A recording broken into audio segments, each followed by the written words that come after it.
Es un placer estar aquí y un honor. Os he estado escuchando y creo que estáis haciendo un trabajo muy importante, súper importante para las víctimas, para el futuro. Y bueno, yo estoy muy positiva en esto, en el avance que estamos haciendo. El acoso sexual, en la agenda en las principales instituciones, un poco estos puntos, aunque luego vaya más bien rápido, ¿no? Cómo es importante abordar el acoso por mejorar tanto la productividad como el prestigio de las instituciones, entidades, crear la cultura del acoso, ¿no? ¿Qué significa realmente eso? Porque es importante el tema de los protocolos, y aquí sí que podemos entrar un poco, bueno, entraré un poco en el ejemplo del protocolo de la Universidad de Barcelona, que fue el que vi practicar, el que vi aplicarse, digamos, ¿no? De principio a fin, y los diferentes procesos que hubieron allí. La relación del acoso laboral, del acoso institucional, del lugar de trabajo con la salud física y mental de las personas, y pues por último el tema de la intervención de los testigos y el acoso sexual de segundo orden, ¿no? Y podemos hablar también de consentimiento, y bueno, hay muchos temas que mientras también os escuchaba en la sesión anterior, pensaba, bueno, aquí pues podríamos decir esto o lo otro, ¿no?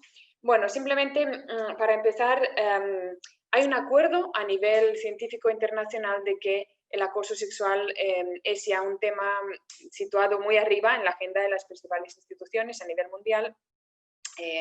Las relaciones humanas de calidad mejoran el trabajo, y la cultura empresarial tiene que situarse en un comportamiento de todos y todas en contra del acoso, ¿no? Entonces, pues en diferentes revistas, en diferentes artículos científicos a nivel mundial, ya os digo que ya muchas compañías tienen ese sentido de la comunidad y ese sentido de luchar contra acoso, ¿no? Hablando con los empleados, o sea, diferentes formas de hacer un liderazgo, ¿no? Ya desde la conversación y desde esta alineación estratégica de escuchar todas las voces, ¿no? Y estar atentos y atentas a cosas que pueden pasar, ¿no? También por lo que decíamos de muchas veces no verlas, ¿no?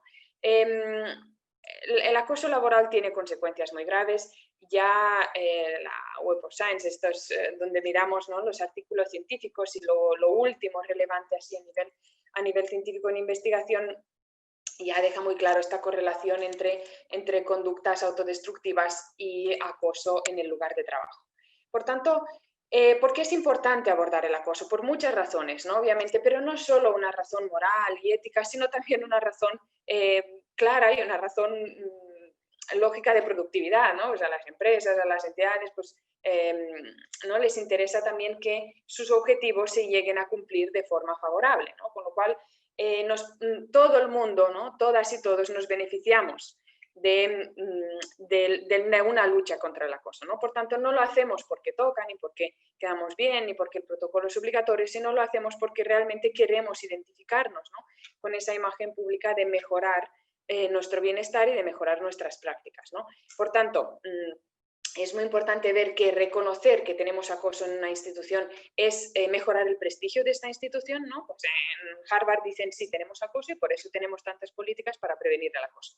El acoso se da porque hay jerarquía, porque hay poder, porque hay alguien que abusa de poder. Por tanto, como puede darse, pues también tenemos medidas para prevenirlos. Y eso es una forma de mejorar el prestigio, ¿no? Por tanto, ya estamos cambiando aquí un poco el foco de ocultar los casos, ¿no?, para mantener la imagen supuestamente buena, a reconocer los casos, ¿no? Y aquí vemos un poco cómo cada vez más nuestro impacto, ¿no?, en el mundo, sea cual sea, ¿no?, el objetivo de nuestra institución o entidad, se va a basar en qué vamos a hacer en contra del acoso, ¿no?, por los derechos humanos, por esa dignidad de las personas, ¿no?, y por tanto tenemos que estar preparados para ello, porque esta es la tendencia a nivel mundial. La ONU, los derechos humanos, los diferentes movimientos, tantos académicos como políticos de primer nivel, están en esta lucha, ¿no?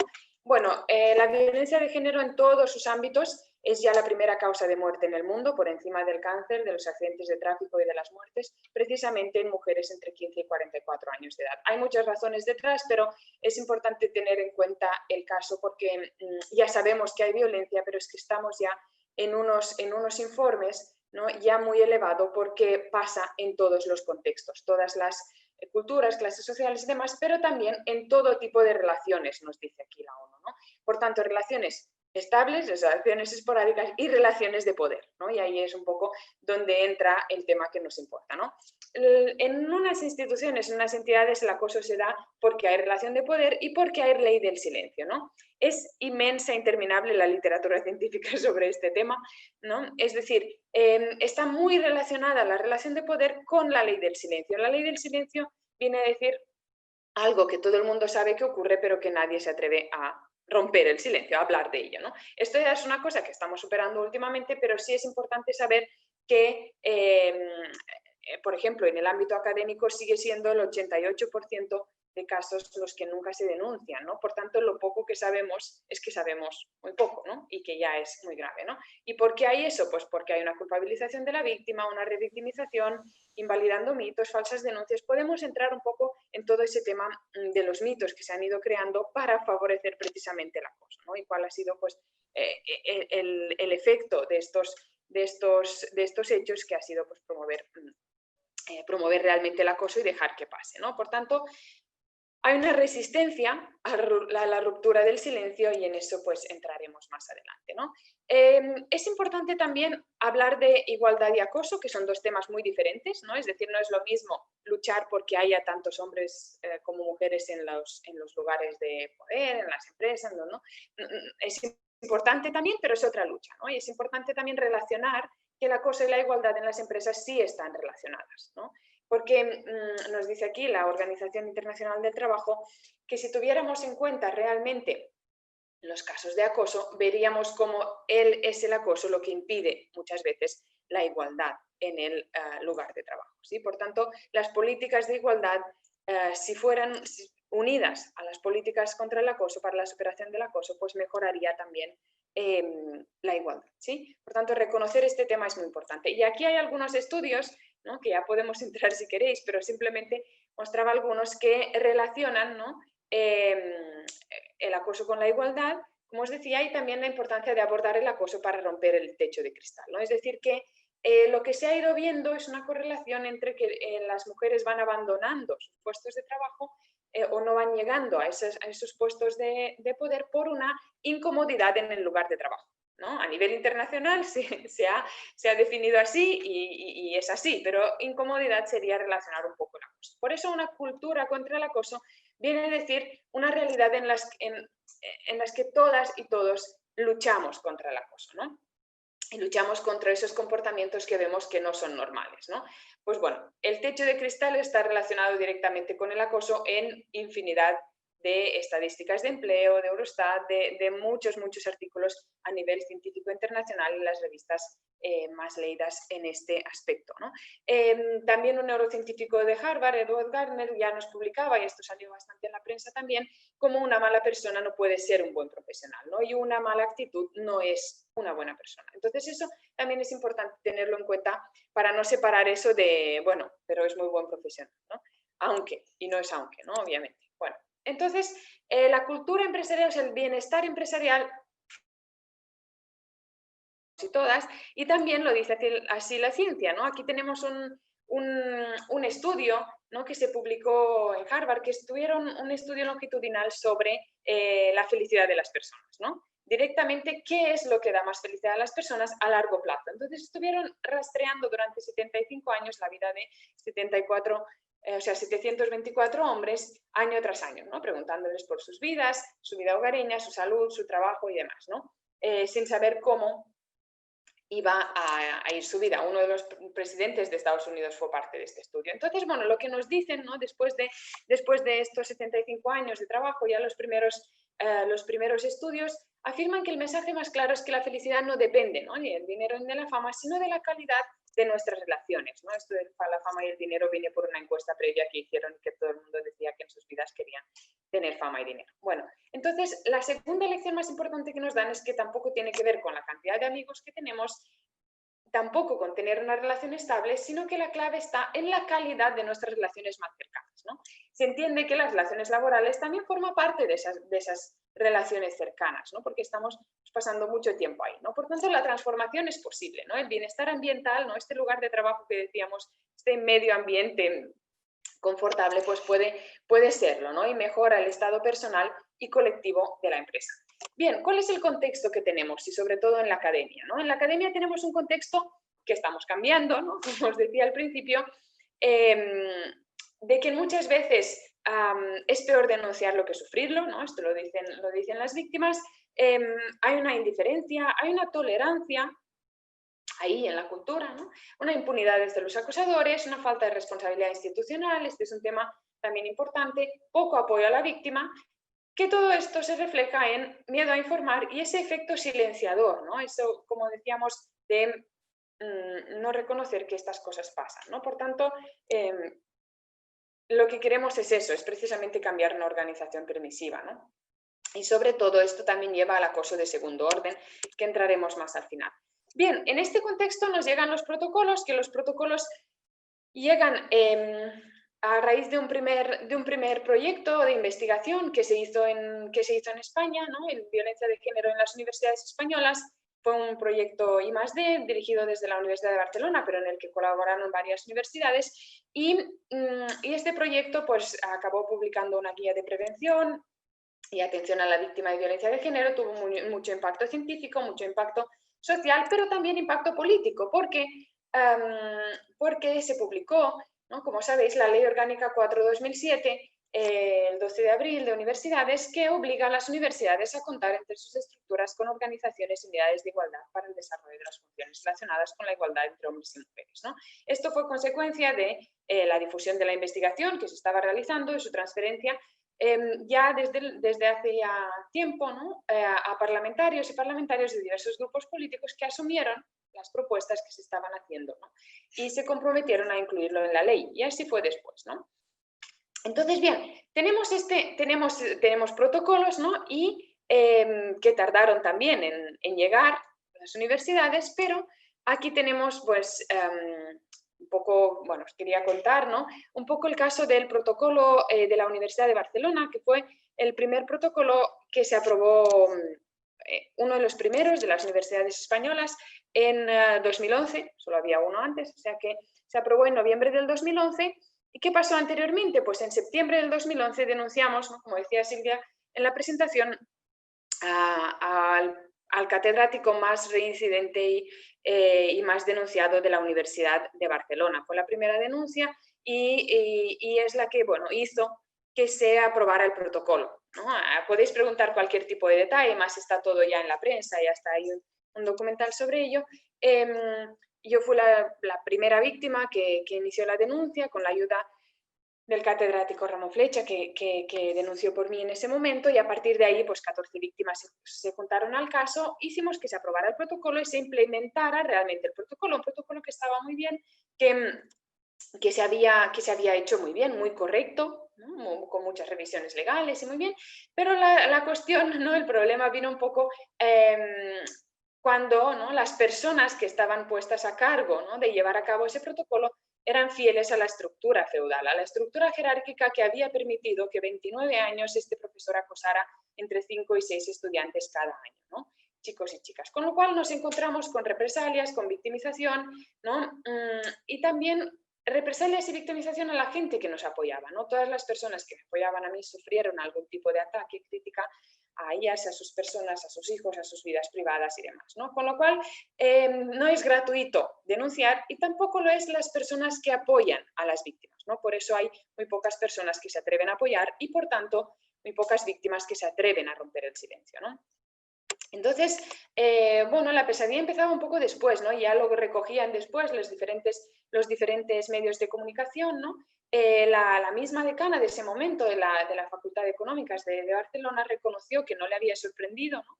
Que ese profesor fuera denunciado porque ella ya era conocedora de que tenía estas actitudes, ¿no? También se recoge que a otras profesoras habían ya informado anteriormente sobre estos comportamientos y no se habían hecho caso, ¿no? Y también, pues también se deja claro cómo, ¿no? Pues como decían, pues eso, ya la misma decana, ¿no? En ese momento ya era conocedora de estos hechos desde el año 87 cuando ella era estudiante, ¿no? Ya porque se remoreaba por la facultad la existencia del acoso, ¿no? Por tanto, se ve un poco dónde está la resistencia, no solo de permitir el acoso, sino de victimizar a las víctimas, ¿no? De que haya muchas represalias sobre ellas, ¿no? Yo me pasé de ser la mejor estudiante de la licenciatura a ser la peor del máster, ¿no? Justo en el momento en el que había empezado a denunciar. Y a partir de ahí toda una serie de represalias para intentar callarnos, ¿no? Documentos TV, Voces contra el Silencio, a partir del minuto 38 recoge perfectamente el caso de la Universidad de Barcelona, ¿no? Por tanto, hay consecuencias, ¿no? Y hay consecuencias para las víctimas, ¿no? Problemas físicos, emocionales, esto también está recogido en diferentes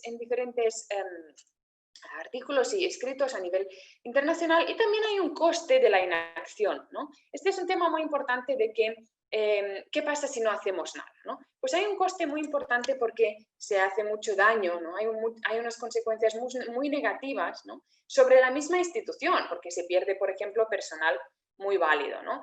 Y ya también está recogido a nivel científico como las repercusiones más comunes pues son pues, abandono de asignaturas, de clase, cambio en el sistema previsto educativo, abandono de la universidad, cambio de profesor, abandono del desarrollo de una carrera científica, ¿no? En áreas académicas dominadas por hombres, ¿no? Entonces, el impacto en las vidas personales y profesionales de las personas que dan apoyo a las víctimas también es un tema que se recoge en la investigación, y eso es lo que se llama acoso sexual de segundo orden, ¿no? Y por eso también hay todo un trabajo, y cada vez será más importante el tener en cuenta esto, ¿no? El superar el acoso de segundo orden, igual que tenemos que superar el acoso directo, y también en legislar, ¿no? Que estamos trabajando en ello, ¿no?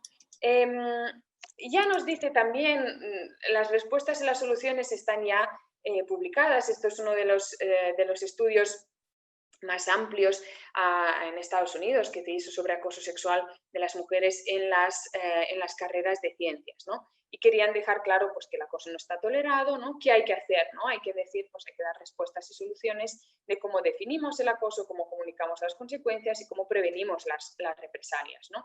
Entonces, bueno, es una lucha conjunta de mujeres y hombres que hemos construido el feminismo desde sus inicios conjuntamente, ¿no? Y ahora también, ¿no? Estamos superando esto conjuntamente con hombres que nos apoyan, ¿no?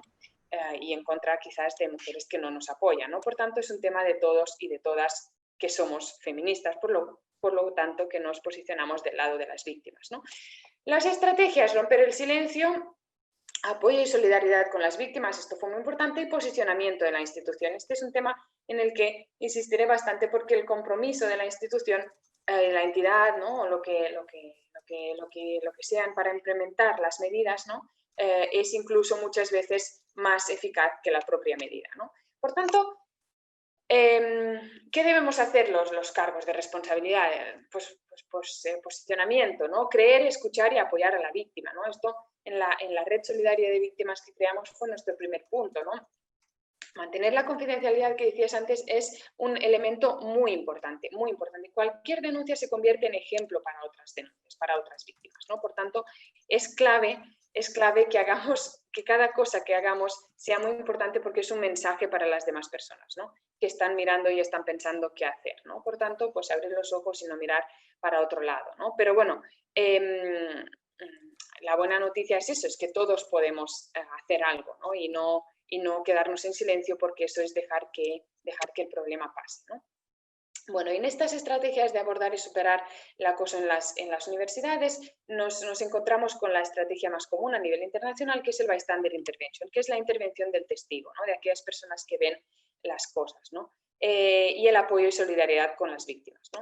Y bueno, a finales del 2013, cuando ya se archivó el caso que os comentaba de la Universidad de Barcelona, porque bueno, en ese caso ya se encargó la universidad de que estuviera en proceso interno el tiempo suficiente para que prescribiera cuando llegó a Fiscalía, pues creamos la red de víctimas, ¿no? Nos juntamos las 14 víctimas iniciales y a partir de ahí se contaron otras víctimas de otros casos, también acoso entre iguales, creamos la red solidaria de víctimas, que fue muy importante en ese momento, ¿no? Definimos lo que era apoyar el silencio, lo que era acoso y lo que no era acoso, que también es muy importante. La red fue reconocida como buena práctica por el Observatorio contra la Violencia de Género de la Fundación Mujeres del Ministerio y de la Comisión Europea, con lo cual tuvo como mucha aceptación entre las víctimas, por eso también, ¿no? Porque era un espacio en el que había una red de apoyo realmente, la primera en España, ¿no? Que a nadie se le cuestionaba y se le escuchaba, ¿no? Bien, pues en el Bystander Intervention ya sabemos lo que hacer, digamos, ¿no? Pues nos dicen, pues nadie lo tiene que hacer todo, pero todos tenemos que hacer algo, es un mensaje muy claro, ¿no? Nunca culpabilizar a la víctima, ser directo, ser claro, entender que hay un problema, reconocerlo, ¿no? Cogerlo como un problema tuyo y ver qué se puede hacer, ¿no? Y entonces, bueno, lo que tiene Estados Unidos, ¿no? Que por eso lo mencionamos bueno, y yo me fui ahí a hacer esta tesis comparativa, ¿no? Entre la primera denuncia de la Universidad de Barcelona y la primera de la Universidad de California, Berkeley, que es donde también iré ahora para el contrato Marie Curie que mencionaba anteriormente Silvia, pues lo que tienen ahí es que ya llevan décadas, ¿no? Evaluando las propias medidas, ¿no? Entonces, en este estudio lo que hacen es evaluar durante pues, décadas todos los programas de prevención y actuación en las universidades, ¿no? Y lo que ven es que la intervención del testigo, ¿no? El bystander, es el más eficaz, ¿no? Por tanto, lo que hay que hacer es formación, dicen bystander training, ¿no? Formar a los testigos, ¿no? ¿Qué tienen que hacer? ¿No? Y cómo lo tienen que hacer. Pero luego lo que más tarde se dan cuenta también es que hay un tema muy importante de que ya sabemos todos, ¿no? Y que el acoso es un problema de toda la comunidad, requiere una solución conjunta y tenemos que coger el pledge, ¿no? El compromiso, la responsabilidad individual, ¿no? Pero también, incluso sabiendo cómo hacerlo, ¿no? Las personas no siempre denuncian. Y esto es una pregunta que se les quedó en el aire, ¿no? ¿Por qué si ya formamos a los bystanders, a los testigos, ¿no?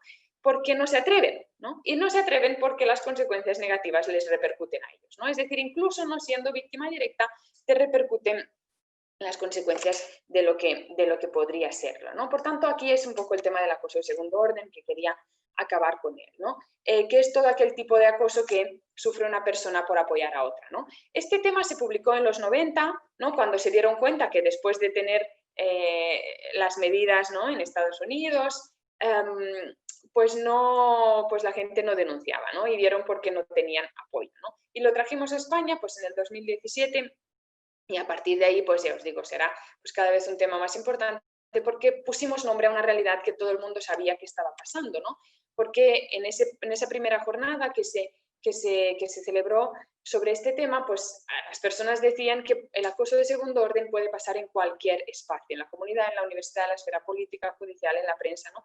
Y lo importante es que no se puede combatir por completo el problema de la violencia de género ni ayudar a la víctima si no se ayuda también a las personas que apoyan a la víctima y luchan con ellas, ¿no? Y pues aquí está pues un ejemplo de Carlota, ¿no? Que dice pues cómo fue consciente de que nadie la apoyaba cuando ella apoyó a una víctima, ¿no? Entonces ahí es un tema que podemos hablar también, ¿no?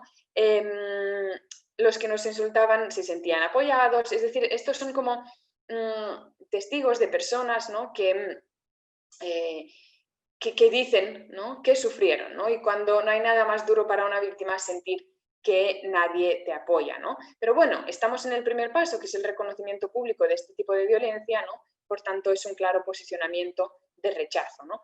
Europa también cada vez más se está posicionando con este tema y hay un acuerdo provisional para mejorar la protección de los informantes de infracciones en toda la Unión Europea. Y significa eso, defender a quien defiende, ¿no? Y esto pues cada vez más es un tema, digamos, de Estado y un tema en el que tenemos que estar y tenemos que ser conscientes de que hay que apoyar tanto a la víctima directa como a quien la apoya. Y ya también las empresas también están todas en este barco ya metidas, ¿no? Ya saben que no se puede mirar para otro lado. Ahora ya queda peor, ¿no?